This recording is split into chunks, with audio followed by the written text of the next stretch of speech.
Everyone, good morning সবাইকে। কেমন আছো তোমরা সবাই? তো সকালবেলাটা স্টার্ট করছি। এখন সকাল 5:30 বাজে। তো 5টার সময় ঘুম থেকে উঠেছি। কোনো কাজ হয়নি, কারণ দেখো বর্ষা হয়েছে, এখনও হচ্ছে, হালকা হালকা পড়ছে, দাদা বেশি পড়ছে না। দেখো এখনও তোমাদের দেখায়, আমার ঘরের ভেতরে তো পুরো জল হয়ে গেছে, কাদা হয়ে গেছে।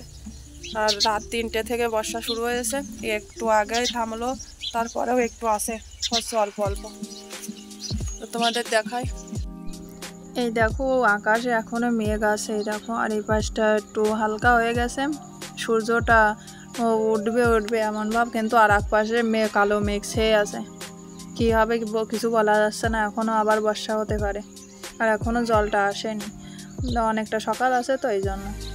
দেখো আমার ঘরের ভিতরের অবস্থা, পুরো জল কাদা একদম টানা হয়ে আছে। দেখো আমার গ্যাসের পরেও জল পড়ছে, আর যে মাটির চুলো এখানেও জল ভরে গেছে, সব ডিব্বা বালতি সব কিছুই ভরে গেছে জলে।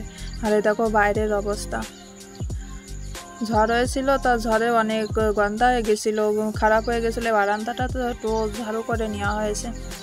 আর এদিকে আমি চলে এসেছি, দেখো এখন সব কিছু গুছিয়ে নেব ঘরে,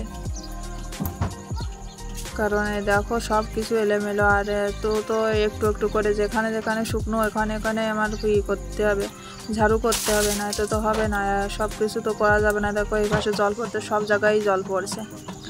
তো দেখি কি করে, একটু শুকোতে লাগুক, তারপরে আগে গ্যাসটা সব কিছু মুছে নিই, তারপরে পরিষ্কার করে নিই, তারপরে ঝাড়ুটা লাগিয়ে নেব। আর জানি না কবে নিজের একটা ছোটো কুড়েঘর হবে, সেই দিন একটু শান্তিতে থাকা যাবে। আজ প্রায় 9 বছর হয়ে গেল আলাদা সংসার পেতেছি, এই একটু একটু করে সব কিছু করছি। সব কিছু থেকেও নেই, শ্বশুরবাড়ি সব কিছু থেকেও নেই, সেই রকম একটা অবস্থা। দেখো পরের ঘরে থেকে, ভাড়া ঘরে থেকে কীরকম কষ্ট করতে হয়। জল পড়ছে সব জায়গায়। বর্ষা তো ভালো লাগে, কিন্তু এই সব দিকটায় ভীষণ ভয় লাগে। এই বর্ষা হলে কি হবে, এখানে না রান্নাও করা যায় না ঝড় বর্ষা ছাড়লে, উপরে কাগজ টাঙানো, তো এই জন্য। তো কি আর করা, কপালে না থাকলে আর কি হবে বলো। তো দেখি কবে নিজের স্বপ্নটা পূরণ করতে পারি, একটা কুড়েঘর হয় আমার নিজের। এবার আমি সব কিছু কাজ করে নেব। সকালবেলায় দেখো ঝাড়ুটা লাগিয়ে নিচ্ছি।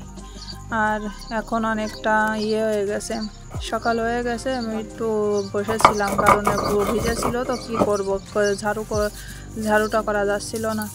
আর আজকে সোমবার, নিরামিষ খেতে হবে। তো দেখো আমি ডাল নিয়ে চলে এসেছি, পাথর দিয়ে ঘষে নেব। আর আমার হাজব্যান্ডে করে দিচ্ছিল, ডালটা ভেঙে দিচ্ছিল, আর আমি উঠিয়ে নিচ্ছিলাম, কারণ আমি না করতে পারি না, এটা ভীষণ অনেকটা বল লাগে, আমার দ্বারাই হয় না। তো আমার হাজব্যান্ড করে দিচ্ছিল। আর ওদিকে দেখো জল চলে এসছে, বললাম তুমি জলটা ভরো, আমি একটা ডালটা সেদ্ধ বসিয়ে দিয়ে তারপরে স্নানটা করবো, কাপড় ধুতে হবে, আবার মন্দিরেও যেতে হবে, আজকে সোমবার তো বাবার মাথায় জল ঢালতে যেতে হবে। তো সব কিছু তাড়াতাড়ি করছিলাম। দেখো এখন এটা না, এই খোসাটা ছাড়াতে অনেকক্ষণ সময় লাগে।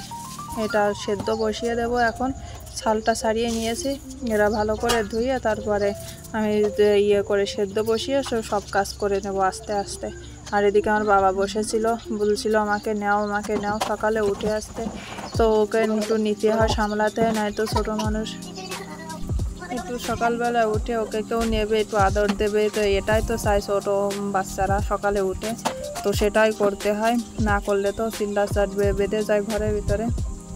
তো ওকে একটু সামলিয়ে তারপরে আমি এই যে ডালটা করতে দিলাম, ঝাল দিয়ে লবণ দিয়ে, আমি একদম লবণ দিয়ে সিদ্ধ করার সময় না ডালটাকে লবণ দিয়ে দিই, তাহলে ভালো সিদ্ধ হয়ে যায় তাড়াতাড়ি। দেখো আমি মন্দিরে যাওয়ার জন্য রেডি হয়ে গেছিলাম, মন্দির থেকে চলে এসে বাবার জন্য ও বলছে আমার খিদে হয়েছে, অনেকটা দেরি হয়ে যায়, তো এই জন্য সেই সোমবারের দিন বেশি একটু দেরি হয়ে যায়, মন্দিরে যেতে হয় আমার, এই জন্য আস্তে। তো এখন ওকে একটা রুটি বানিয়ে দিচ্ছি, আর সবার জন্য চা করে নিচ্ছি। চাটা করে একদম খেয়ে আমি একদম খেতে বলছি, রান্না তো হয়নি, রান্না করতে বসে যাব। দেখো আমি ডালটা সেদ্ধ করার সময় যে লবণটা দিয়ে দিয়েছিলাম, আর লবণ দেবো না, লাগবে না লবণ। তো এখন আমি শুধু হলুদটা দিয়ে একটু জাল করে নিয়ে তাই ফোড়নটা দিয়ে দেবো। আর এই দেখো ডালের সাথে আজকে বেগুন ভাজি হবে আর আমটা চচ্চড়ি করব। কাঁচা আম অনেকটাই আছে ফ্রিজে, তো সেগুলো না একটু ওই শুকিয়ে কেমন কেমন নরম ধরনের হয়ে যাচ্ছে, পেকে পেকে সে কেমন একটা হয়ে যাচ্ছে। তো সেটা অনেকটাই আছে, সব তো আর খাওয়া যাবে না, তো 3-4টে বের করে নিয়ে এসছে আর চচ্চড়ি করব আর বেগুনটা ভাজবো। তো দেখো বেগুনটার ভিতরে পোকা বেরিয়ে গেছে, এটাই তো হয় বেগুন কাটতে গেলে।